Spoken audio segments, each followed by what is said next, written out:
J.K. Rowling has hit back at accusations she misgendered a newsreader. A UK transgender news anchor reported the Harry Potter author to police for misgendering her as a man on social media. After doing so, India Willoughby fronted the cameras for an interview where she claimed that J.K. Rowling's words made her the victim of a hate crime. And for J.K. Rowling to deliberately, and that is the key word, misgender me, knowing who I am, is grossly offensive. It is a hate crime. J.K. Rowling. You know her as the mind behind Harry Potter, a series that shaped generations, but now she's shaping an entirely different conversation. One that's about identity, culture, and whether her legacy is doomed to fall victim to the woke culture wars. Author J.K. Rowling is trying to explain her views on gender identity again after facing backlash from social media and those who brought her literature to the big screen. Among those who have responded to Rowling's controversial statements include Eddie Redmayne and Daniel Radcliffe, who were in the Fantastic Beasts and Harry Potter films.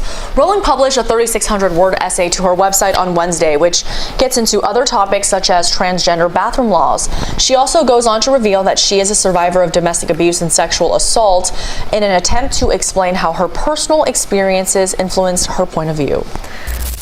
This all began in 2019 when Rowling tweeted in support of Maya Forstater, a tax researcher who lost her job for expressing gender-critical views. At first, it seemed like just another opinion on Twitter, but this tweet triggered a domino effect. Many of you may remember Maya as being the center of one Harry Potter author J.K. Rowling's tweets a little over a year ago, where J.K. Rowling made a big controversy when she revealed her anti-transgender views on Twitter, surprisingly making her discussion about how bathrooms worked in Hogwarts pre-plumbing only her second most disgusting revelation that year.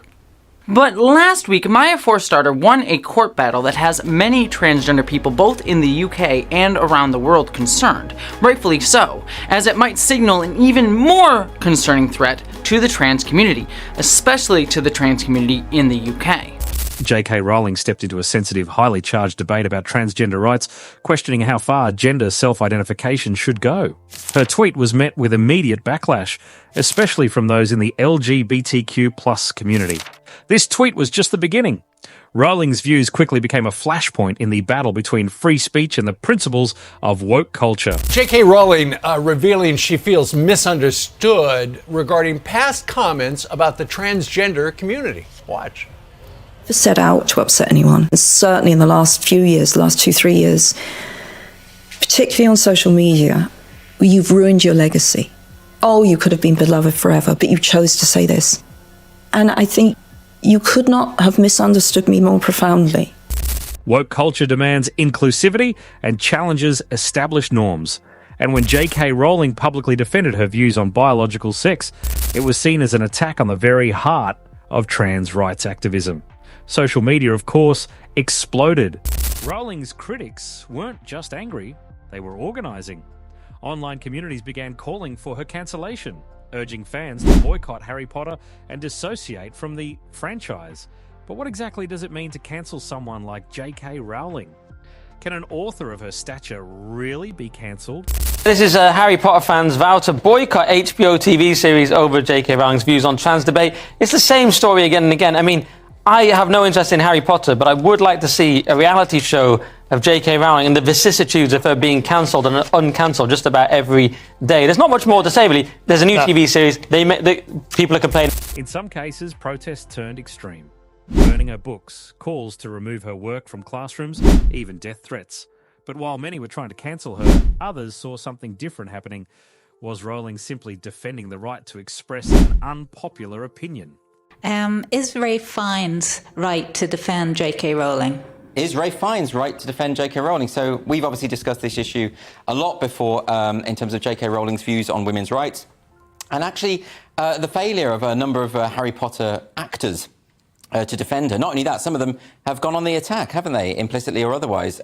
This week, Ralph Fiennes has sort of stated that he's defended her, that he said the verbal abuse directed at her is disgusting, It's appalling. It's not some obscene uber right-wing fascist. It's just a woman saying, I'm a woman and I feel I'm a woman and I want to be able to say that I'm a woman. And it's interesting, isn't it, that people are so reluctant to say, let's just start by saying the abuse and death threats and rape threats are wrong.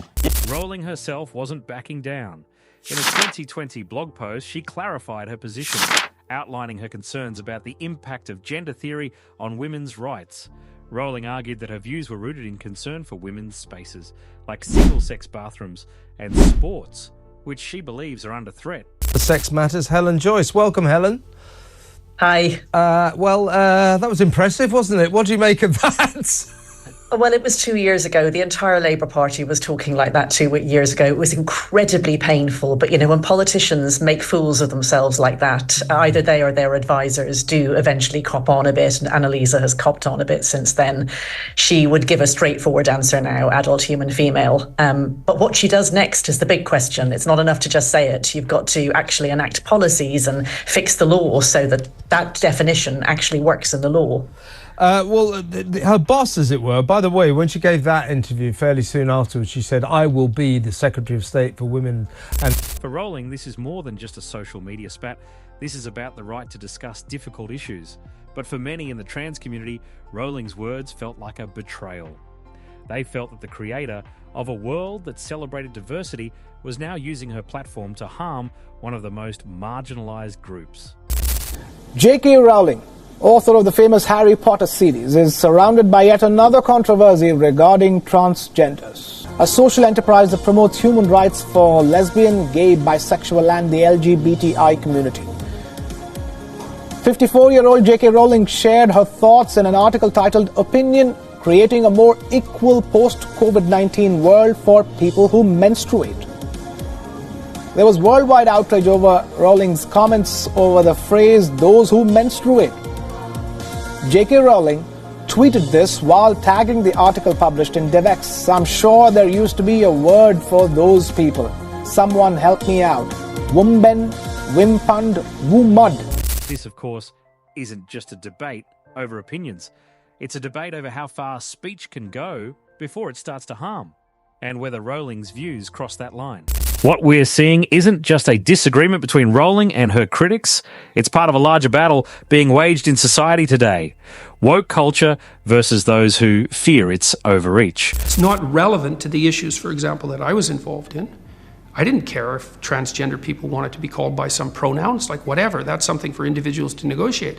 When the government makes that a compulsion and insists in their legislation that biological sex, gender identity, gender expression and sexual proclivity vary independently, it's like, no, they don't. That's wrong factually, and you're not going to compel my speech. I don't care what your damn justification is. So you see that as, am I right in that you see that as a curtailing of freedom? It's worse than a curtailing of freedom. It's a demand that the population uses a certain kind of linguistic approach. Woke culture demands accountability. It asks us to consider how our words and actions impact marginalised communities.